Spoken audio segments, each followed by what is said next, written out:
Hello, everyone. Thank you so much for joining us for the first in our WICHE Spotlight series.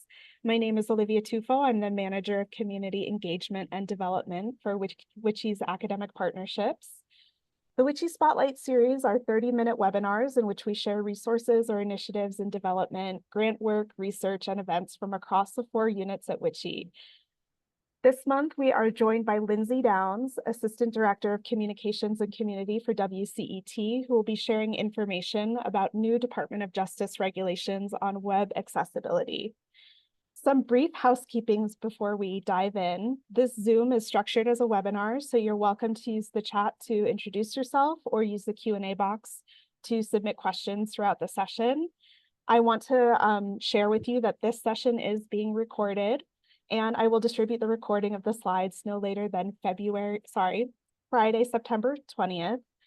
And I am now happy to turn it over to Lindsey Downs. Thank you, Lindsey, so much for joining us today.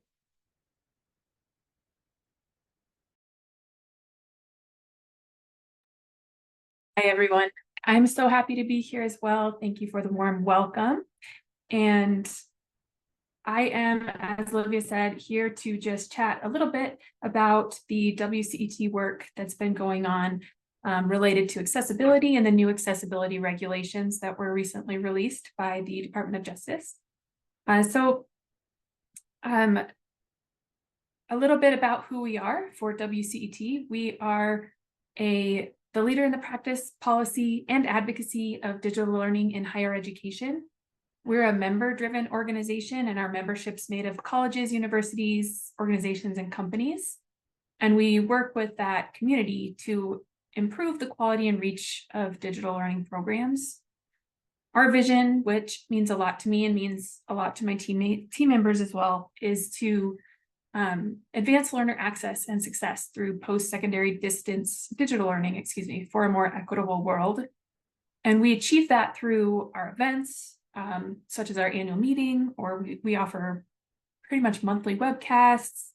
We do have the WCET Frontiers blog, breaking news updates, and some support and discussions through our online community. And usually for each month, we select a theme. And that's how we kind of focus all of our work. So all the resources we create, the events we host are focused on that theme. And last month for August, it was the theme of accessibility, with narrowly focusing on the newly updated regulations. So the Department of Justice just issued this June a final rule to revise Title II of the Americans with Disabilities Act.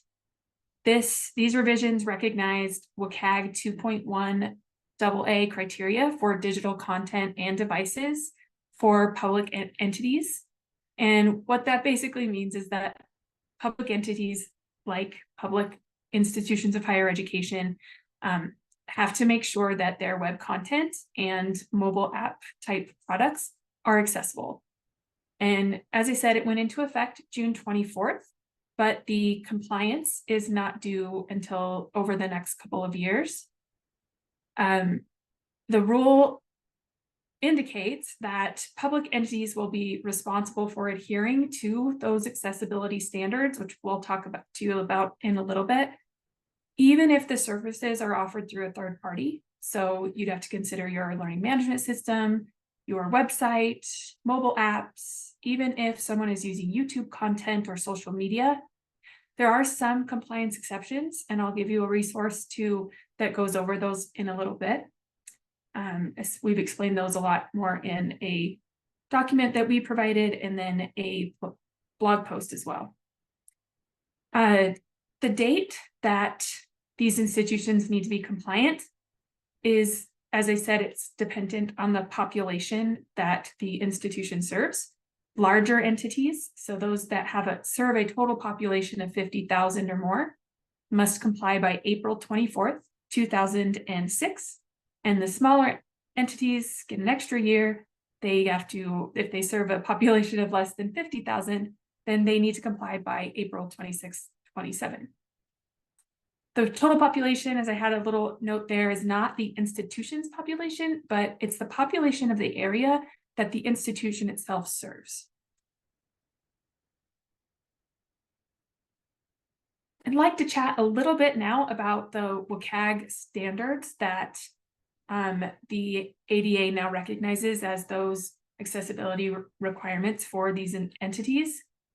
And the Web Content Accessibility Guidelines, or WCAG, are guidelines that the World Wide Web Consortium, or W3C, oh, I'm just throwing all these abbreviations at you,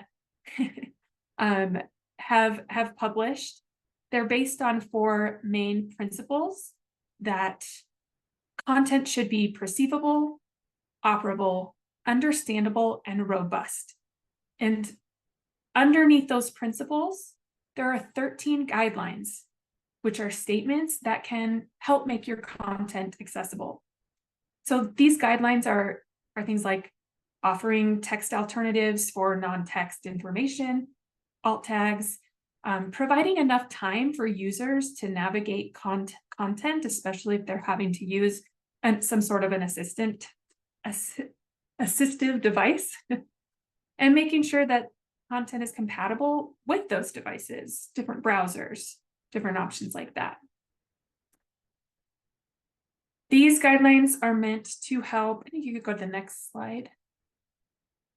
These guidelines are, like I said, to make accessible content, and they address these common accessibility barriers. They definitely may address more, but these are the big ones that I pay attention to. So lack of captioning, untagged PDFs, lack of that alternative text for images, a lack of headings in documents, especially headings that follow the appropriate line. So heading 1, heading 2, font size and contrast, and also keyboard only access,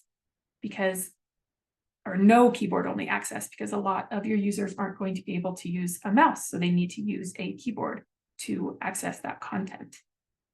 Just a quick example on here. One of those items was the contrast. And to be honest, this one is one I struggle with when I try to design new content and publications or web information. I love using different colors, if you couldn't tell by the PowerPoint presentation.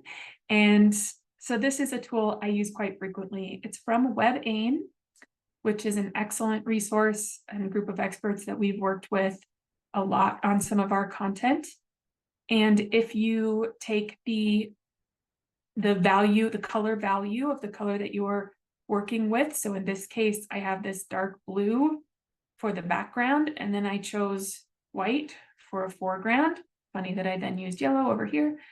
That contrast checks and passes the WCAG standards that our institutions will be required to follow. If you don't pass all of those, then it will say fail. You can also say, our group follows the AA standard, passes that. It may not follow the AAA standard, but we're looking for that AA. So just one of those tools that you can use, and I've included on our resources later. As part of this work, and as I said, our Accessibility Month theme, we have created several resources and done some information sharing, and we continue to hold conversations to help our community address these changes. It's going to be quite a lot of work to get up to compliance standards. So we are hoping to do everything we can to support our members and the higher education community. One of those ways that we learned what is needed is that we conducted a survey on the new Department of Justice regulations on accessibility with our membership. This asked about the awareness of the revised regulations and what actions respondents had taken at that time. Again, we ran this in July, so through that survey, we found several common needs that institutions are either starting to address or believe they need to address. That included staffing. So and staff that understand what these accessibility requirements need in a practical way, training for that staff and your faculty buy-in. Anyone that works in higher education and has taught in higher education knows that it's really important to help your faculty, help your instructors to understand not only the legal reasons for having to change their content, basically, but the goal of reaching more students and providing that equal and equitable access to the content. Vendors and procurement and legal guidance were also needs that these respondents said need to be addressed. For example, any third-party vendor that you work with that provides content that your students or your staff may be using, that does need to be accessible. And it is the institution's responsibility to make sure that those vendors are, during the procurement process, to make sure that those vendors meet the accessibility standards. What I loved about this survey is it really showed that institutions are stepping up and preparing for those not so far away compliance dates. It helped inform our work as well. I included on the last slide a quote from someone, which is, "I would like to see a shift from a compliance mindset to an equity mindset with my faculty and staff. It's not about lawsuits. It's about providing access to quality education for all." And that really does fit in with WCET's vision. As I mentioned earlier, we are trying to do everything we can to provide support for faculty, practitioners, those that are supporting faculty to get ready for those compliance dates. But we also know that this will really increase the access for our students and hopefully make their educational journey a little easier. So looking ahead, I had a couple of next steps that I've gathered from, my table looks kind of funny, but from reading some of our material, from working with the experts we've worked with, and even some of the discussions we've had in our online community. If you haven't already, gather a team. Think about having a variety of staff from different departments. So you could have department heads, instructional designers, technologists, policy and legal team members, representatives from your disability office. There may already be a team working on this challenge, but if there already is, see what you can do to support them.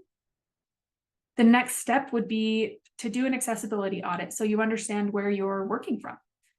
And I am going to send out a resource page where I did look for a couple ideas on how to do an accessibility audit that might just kind of give you some starting points in order to work on that. Your team should have an accessibility policy, and that should cover the device, the content, anything that your community will be, your student community, your staff community may be using. Start looking into faculty and staff training.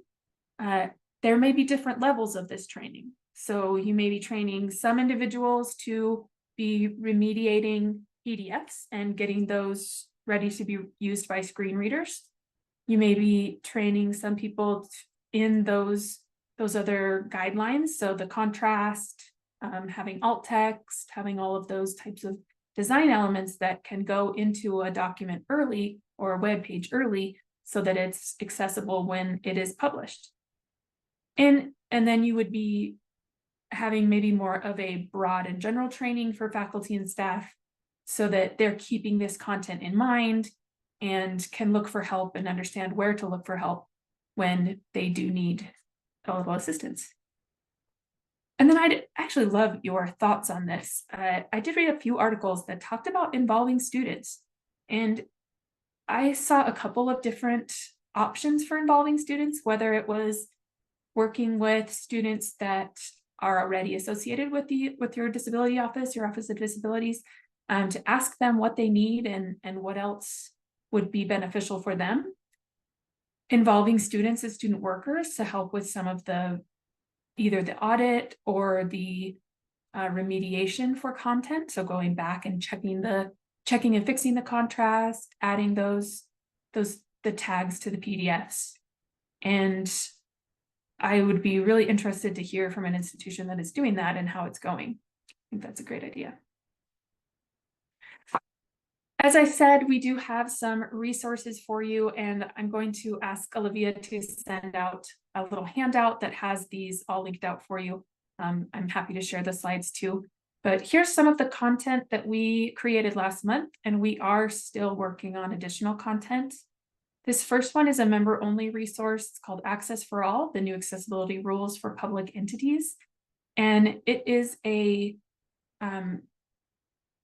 excellent brief overview of the regulations. It has a flow chart for what steps you need to take and when, and compliance dates and all that good stuff. If you are a WCET member, we do have that available through Mix, our online community.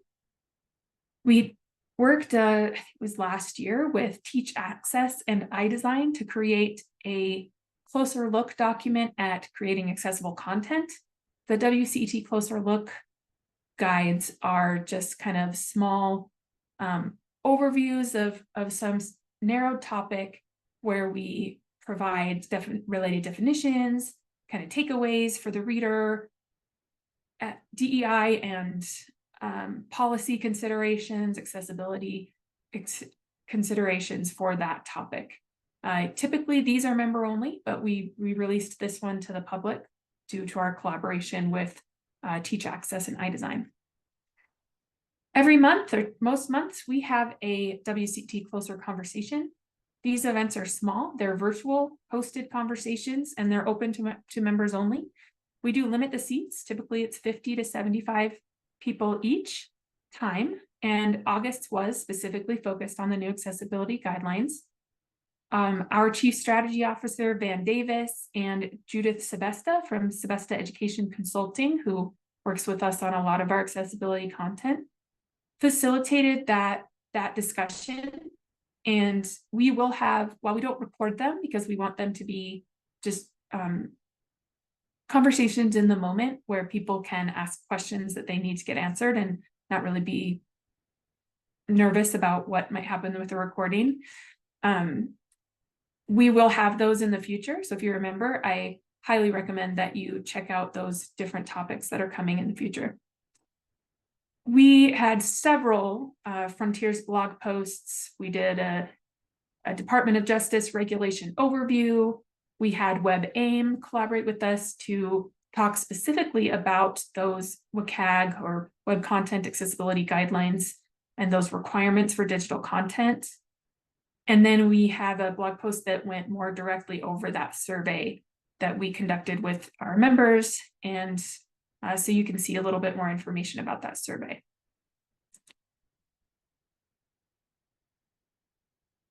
And I did want to drop my contact information in here. So WCET, I know I mentioned at the beginning, we are a division of, or a unit of WICHE. We were founded by WICHE, but we've grown out past our Western roots. And we are now, we have members, I think, in almost every state. We even have some international members. So if you aren't a member and you want more information and want access to resources like this, you can check out our website, give me a call, send me an email. Happy to chat with you about that. If you are a member and need help in finding those resources or sharing them with your team, any staff person that's at a member institution can have access to our resources, can be a part of our online community where we have WCET Discuss, which is a question and answer community. We have a news community. We're starting up some fun new leadership communities in the next year. So we are excited to have everyone more involved. Olivia, I hope I left enough time for questions. You sure did. Thank you so much, Lindsey. We really appreciate you sharing your expertise with us on this very important and timely topic. We do have a Thank you. couple of minutes for questions. So if anyone in the audience would like to put one in the chat or in the Q&A box, please feel free to do so. I would love to maybe kick off our Q&A by asking you, our audience over in academic partnerships are primarily comprised of chief academic officers. And I think that they might be left feeling like, well, what role would we play in this? So I wonder from your perspective, if you were a chief academic officer, how would you begin to engage your staff and faculty on this topic? Great question. I really think that it's important to be that supportive backbone for your team. This type of project's going to take some change management, and it's going to take a lot of expertise from your subject matter experts. So those staff members, those faculty, those instructional designers, the IT folks that you're working with, they're the ones that are going to have the more in-depth knowledge to actually get this accomplished and get your institution up to compliance. And so I believe your role then would be really to facilitate the collaboration between that cross-departmental team, and would be important for helping connect those team members together and connect them to outside resources if they don't have access to those. So for example, content that someone like an organization like WCET has, making sure that they're signed up for those breaking news announcements, making sure they are subscribed to our blogs, making sure they're seeing our newsletters, which have all of our events, and sending them toward other groups that may have that type of content. So like WebAIM, and I will include some of those locations for resources in the resource thingy handout that we send out. Yeah, thank you. I think WCET is a really great place to start, especially for those institutions who are feeling a little bit unmoored by sort of the immensity of the task of reconsidering their web resources. I also wonder what you think the most challenging aspect of implementing these changes will be, or potential roadblocks that maybe academic leaders or any leaders on a campus might need to be aware of.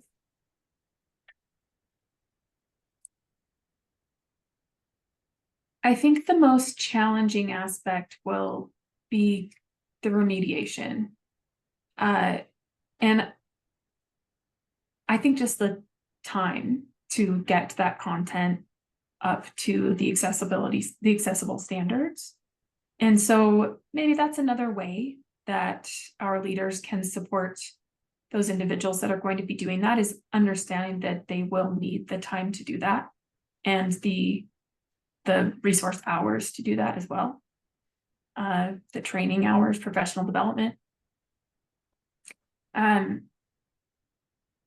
Once you have learned how to, say, go through a PDF and tag it and do all the alt text, or go through a web page and check the colors, it's not horribly hard. It's not a huge challenge to actually accomplish those technical tasks, but they take time to learn and to complete those. So I think that just the amount of time that going back, once you have a really good stable foundation and you have a policy on accessibility, you have some resources for the people that are creating that content, then it's going to just fall right into their design process.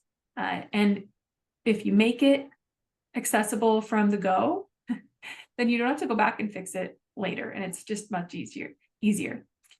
And the nice thing is that these accessibility guidelines, they really help more than just those who need that additional assistance. It helps people like me, like I have very poor eyesight, and so the larger text, the better color contrast, it makes it so much easier for me and more enjoyable to look at digital content. And if you have folks who are hard of hearing, older students, more experienced students, the white space and having more space or larger text, it's really helpful for quite a lot of people. And I don't know about you, but when I watch TV, I turn the captions on. Yeah. So I can't understand anything that the actors and actresses are saying sometimes. So the captions are really helpful for quite a lot of people. Well, that's universal design principle, right? Is the idea Yeah. that if you design it for everyone, then it works better for everyone. So I Totally. think that that's always an approach that I really appreciate towards accessibility and the way that we think about the resources that we build. I also was really excited by the idea of engaging students in the process of making your materials sufficiently accessible, or even more Yeah. accessible than sufficient. So I also will hopefully be able to connect with our community from the forum and the Alliance to see if they or their colleagues over in student affairs might have some really good ideas for ways that students can participate and maybe even innovate in this area, because I think that that's Excellent. a really rich, rich opportunity for us. Yeah. And so Um, great. What an opportunity for them. oh, If they have that expertise going out of college and stepping into the workplace where all public entities need to have this meet these standards. And from what I've seen, it might not just be public entities in the future. So they may be working in other areas and it may impact them anyway. absolutely. Well, Lindsey, thank you so much again for your time today. We really appreciate you helping us out on this topic. Hopefully this little bite-sized introduction to the information will help people connect with WCET and connect with WICHE around what resources they might be needing. Before I Yeah. let everyone go today, I do have a couple of plugs to make on our own behalf. I do want everyone to know that next month we will be hosting a webinar on the topic of navigating elections and student protest on campus. So that is taking place October 16th, 2024 from 3 to 4 p.m. All of our digital programming this year is being done on the third Wednesday of the month at 3 p.m. Mountain Time. So you can always save the date for future events. We also want to give a reminder that our call for proposals is currently open for next year's annual meeting. This year is mainly focused on partnerships. So if you can think of ways that you're working with other institutions of higher education or workforce partners to innovate and to develop programs, please, by all means, submit a proposal. We'd love to hear from you. And last but not least, before I let everyone go for the day, I have to thank our sponsors. Thank you to Academic Search, College Board, and Ed2Go. And also thank you to our host membership groups, the Western Alliance of Community College Academic Leaders and the Western Academic Leadership Forum. We are truly appreciative of your membership, and we hope to see you next month. Hope to see you at another event. Thanks again, Lindsey. Thank you.